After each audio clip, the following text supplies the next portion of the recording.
বিভিন্ন পোর্টাল, তারা সবাই এসছেন, তাদের সবাইকে আমি স্বাগত জানাচ্ছি, ধন্যবাদ জানাচ্ছি সুরুচি সংঘ ক্লাবের পক্ষ থেকে।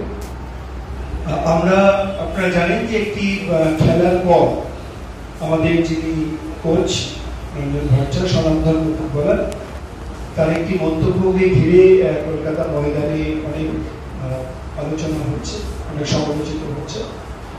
সেই বিষয়ে আইএফএ সুরুচি সংঘকে একটি চিঠি দেয়। আমরা লিখিতভাবে সেই চিঠির জবাব নিয়ে গেছিলাম।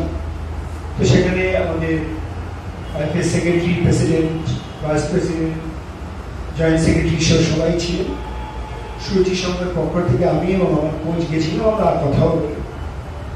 এবং সেখানে যেটা আইএফএর পক্ষ থেকে বলা হয় যে কোচ যেদিন যে শব্দটি ব্যবহার করেছে বা যে ধরনের কথা বলেছে, সেটা আইএফএর মতন একটি প্রতিষ্ঠানের সম্মানহানি হয়েছে এবং সেই সম্মানহানির জন্য তারা কোচকে এবং সুরুচি সংঘকে শোকজ করেছিল। কোচকে শোকজ করেছিল এবং সুরুচি সংঘকে চিঠি দিয়েছিল। তো আমরা সেদিনই বলি যে আমাদের কি কি বক্তব্য সেদিন আমরা বলেছিলাম, কিন্তু সেই যে কথাটি বলেছেন এই জন্য আমরা কোচকেও সঙ্গে করে নিয়ে এসেছি। কোচও সেদিনে যে তার বক্তব্য ছিল সেই সম্বন্ধে তিনি বললেন। আমার মনে হয় আমি রঞ্জন ভট্টাচার্যকে অনুরোধ করবো তার বক্তব্য বলার জন্য। নমস্কার, গুড আফটারনুন সবাইকে।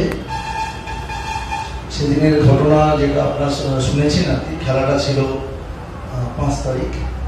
5 তারিখ ম্যাচের শেষ পর্যায়ে আমরা 2-1 ম্যাচটা জিতছিলাম।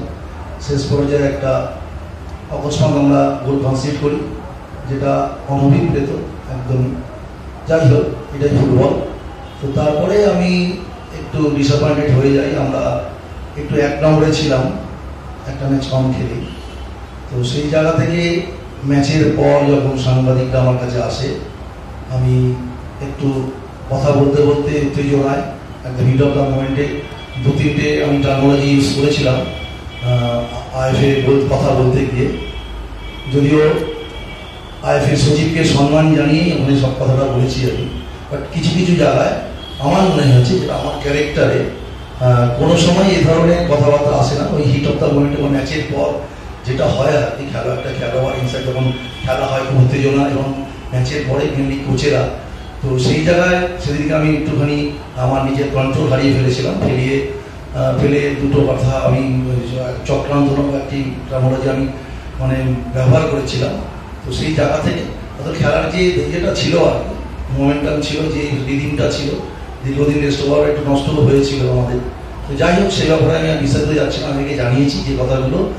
সেটা হচ্ছে সেদিনকে আমি যেটা বলেছি আর কি, আমি আইএফএ অফিসে যখন বিস্তারিত যাই, যেটা রুলসে আমাদের রয়েছে আর কি, কোচেস কন্ডাক্ট রুলে যেটা রয়েছে, সেটা আমি অতিক্রম করি আমার কিছু কথা, যেটা আমার ক্লাব মারফত যদি বলতাম তাহলে যেটা নিয়মের মধ্যে করতো।